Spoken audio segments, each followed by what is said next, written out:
Hello movie lovers, आज हम explain करने जा रहे हैं थालापति विजय की हाल ही में रिलीज हुई movie goat the greatest of all time को। तो कहानी की शुरुआत होती है एक रेगिस्तान में, जहां हमें एक ट्रेन चलती हुई दिखाई देती है जिसमें एक न्यूक्लियर वेपन है और कुछ टेररिस्ट जिसको पकड़ने के लिए एंटी टेररिस्ट ग्रुप का एक हेलीकॉप्टर वहां आता है। टेररिस्ट ग्रुप का हेड है मेनन, जो कि इस सारी चीज को ऑपरेट करता है। उसने एक साइंटिस्ट को पकड़ रखा था न्यूक्लियर वेपन को टेस्ट करने के लिए। साइंटिस्ट टेस्ट करता है पर उन लोगों को शक हो जाता है कि ये कोई और है, क्योंकि ये वॉइस बदल कर बात कर रहा था। फिर हमें ये पता चलता है कि ये और कोई नहीं, एटीएस का एक लीडिंग ऑफिसर है और वो होते हैं द ग्रेट थालापति विजय, जो इस मूवी में गांधी का रोल निभा रहे हैं। फिर ट्रेन के अंदर नॉन स्टॉप एक्शन शुरू होता है। थालापति अपने स्टाइल में बंदों को पीट रहे थे, उधर टेररिस्ट हेलीकॉप्टर पर गोली चलाते हैं और हेलीकॉप्टर से गोली चलने पर ट्रेन के पिछले हिस्से में आग लग जाती है। इसी बीच मेनन वहां से भाग जाता है, उधर आग फैलता जा रहा था। किसी भी वक्त ट्रेन ब्लास्ट हो सकती थी। सारे मेंबर्स हेलीकॉप्टर में वापस जा चुके थे। इधर गांधी न्यूक्लियर वेपन को लेकर ब्लास्ट होने के पहले निकल जाते हैं। सबको लगता है ट्रेन ब्लास्ट में मेनन मर चुका है। फिर हमें गांधी की वाइफ अनु को दिखाया जाता है, जो हॉस्पिटल में एडमिट है। उनको एक और बच्चा होने वाला है और उनका पहले से एक और बच्चा है जो महज 5 साल का है। उसका नाम होता है जीवन। गांधी को हमेशा एक बेटी चाहिए थी पर उनकी वाइफ को एक बेटा चाहिए था। गांधी वैसे तो किसी से नहीं डरता पर अपनी पत्नी के सामने भीगी बिल्ली बन जाता है। फिर हम पार्टी में देखते हैं एटीएस टीम को, जिनमें कल्याण, सुनील, अजय और लोगों के साथ उनका हेड नसीर भी होते हैं। ये एक टीम के साथ पुराने दोस्त भी हैं। फिर से हमको देखने को मिलता है गांधी की वाइफ को, जो हॉस्पिटल में है पर गांधी वहां नहीं है। वो काम के सिलसिले में बाहर गया हुआ है। सुनील की वाइफ डॉक्टर होती है, अनु उसी के पास गई थी। अनु उससे कहती है कि मुझे लगता है कि गांधी का कहीं बाहर अफेयर चल रहा है। वो कभी कभी कॉल भी काट देता है, कभी फोन पर लड़की की आवाज भी सुनाई देती है। मुझे लगता है वो मुझे धोखा दे रहा है, अगर ऐसा हुआ तो मैं उसे छोड़ दूंगी। फिर हम देखते हैं अनु गांधी को डांट रही होती है कि तुम कहाँ बाहर अफेयर चला रहे हो।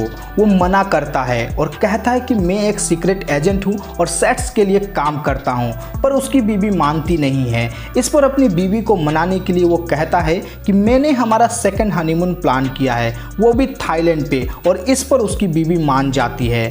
फिर हम देखते हैं कि उसके टीम मेंबर उसे समझा रहे होते हैं कि तुम एक मिशन पर जा रहे हो तो अपनी फैमिली को साथ में क्यों लेकर जा रहे हो। इस पर वो कहता है कि कुछ नहीं होगा, मैं उनके साथ हूँ। फिर हम देखते हैं कि गांधी अपनी फैमिली के साथ थाईलैंड घूमने चला जाता है। वहां पर वो बहुत मजे करते हैं। रात को आता है नजीर सर का कॉल, वो कहते हैं कि मिशन इज ऑन। फिर गांधी और कल्याण एक पब में जाते हैं। वहां जाकर उन्हें कोड चुराना था और वहां वो कोड लेकर विंडो तोड़कर पैराशूट खोलकर यूं निकल जाता है जैसे ये उसके लिए बाएं हाथ का खेल हो। पर उन लोगों ने गांधी का चेहरा पहचान लिया था। अगली सुबह जब गांधी परिवार के साथ मार्केट में घूम रहा होता है तब वहां कुछ गुंडे आ जाते हैं। गांधी कैसे भी करके अपनी बीवी बच्चे को लेकर एक टैक्सी में बैठकर वहां से निकल जाता है। गुंडों ने टैक्सी ड्राइवर को पहले ही शूट कर दिया था। गांधी फिर टैक्सी भगाता है, गुंडे उनका पीछा करते हैं। इसी दौरान अनु के पेट में लेबर पेन शुरू हो जाता है। वो दर्द से तड़प रही थी पर गांधी के पास कोई ऑप्शन नहीं था। फिर गांधी अपने परिवार को एक कपड़ों की मार्केट में छिपाकर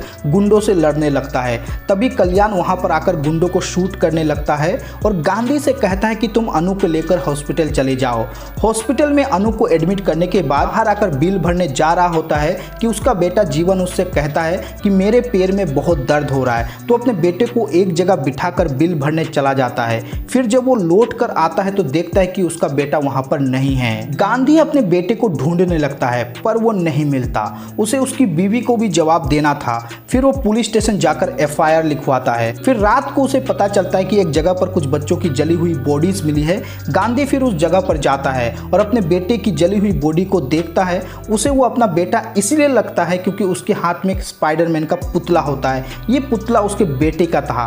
गांधी की तो मानो दुनिया ही उजड़ गई हो। वो अपने बीवी से क्या कहेगा। गांधी दिल पर पत्थर रखकर अपनी पत्नी को सब कुछ बताता है पर वो गांधी को माफ नहीं करती। गांधी के यहाँ एक बेटी पैदा होती है। फिर बहुत साल बीत जाते हैं। गांधी अब सेट्स छोड़ चुका था।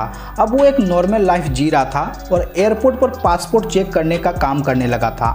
अनु ने गांधी से रिश्ता तोड़ दिया था और उनकी बेटी जिगीसा की वजह से कभी कभार आपस में मिलकर बात कर लेते थे। फिर एक दिन जिगीसा अपनी मम्मी पापा के साथ एक पार्टी में जाती है जहाँ पर सेट्स के पुराने मेंबर भी आते हैं जो अभी भी सेट्स के लिए काम कर रहे होते हैं। जिगीसा गांधी से कहती है कि मम्मी ने कहा है कि आप मुझे घर ड्रॉप कर देना।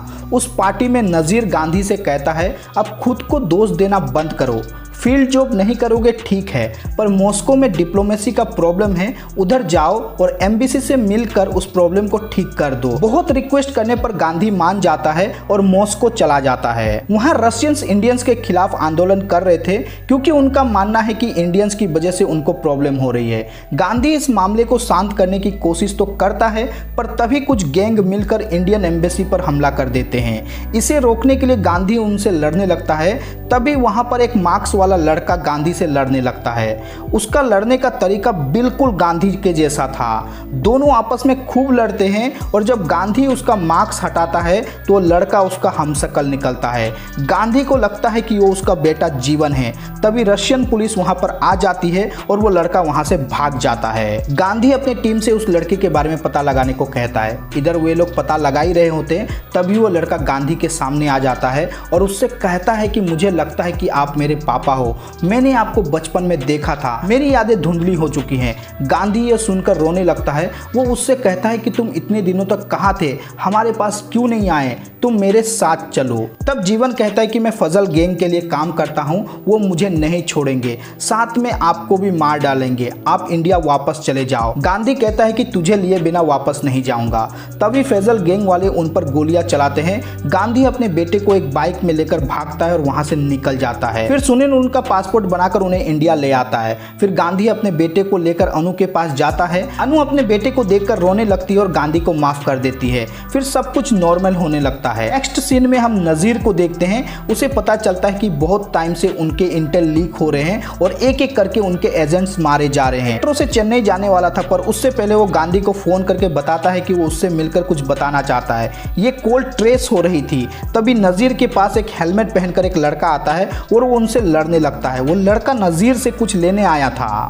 फिर गांधी वहां आकर उस लड़के से लड़ने लगता है पर ये लड़का थोड़ा अजीब था, पर वो हेलमेट नहीं खोल रहा था और एंड में वो लड़का गांधी का सर विंडो में दे मारता है और वहां चाकू से नजीर का गला काट देता है और वो मेट्रो से निकलकर अपना ड्रेस चेंज कर रहा होता है। तभी हम देख पाते हैं कोई लड़का और कोई नहीं जीवन है। उसी वक्त चेन्नई में चेन्नई सुपर किंग का IPL मैच चल रहा होता है और सारे लोग मेट्रो से येलो कलर की जर्सी पहनकर निकलते हैं। गांधी का बेटा भी येलो ड्रेस पहनकर भीड़ में गायब हो जाता है। फिर हमें गांधी के बेटे की हिस्ट्री दिखाई जाती है कि गांधी के बेटे को मेनन ने किडनैप किया था, मतलब मेनन अभी भी जिंदा है। फर्स्ट सीन में उस ट्रेन हादसे में मेनन का पूरा परिवार भी मारा गया था, इसलिए मेनन प्लान करता है कि बेटे से बाप को मरवाएगा, इसलिए वो ये सब कुछ करता है और जीवन को एक लोकल गैंग के हाथों से किडनैप कराता है और उसका इतना टॉर्चर करता है कि वो अपनी सारी मेमोरी खो दे। और जब लोकल गैंग उसका टॉर्चर कर रहा होता है तब मेनन एक हीरो की तरह आकर उसे बचाता है। जीवन को लगता है कि मेनन ने उसे बचाया है और मेनन उसे पाल पोस कर बड़ा करता है और बिजनेस उसे सौंप देता है और वो बड़ा होकर एक खतरनाक इंसान बन जाता है।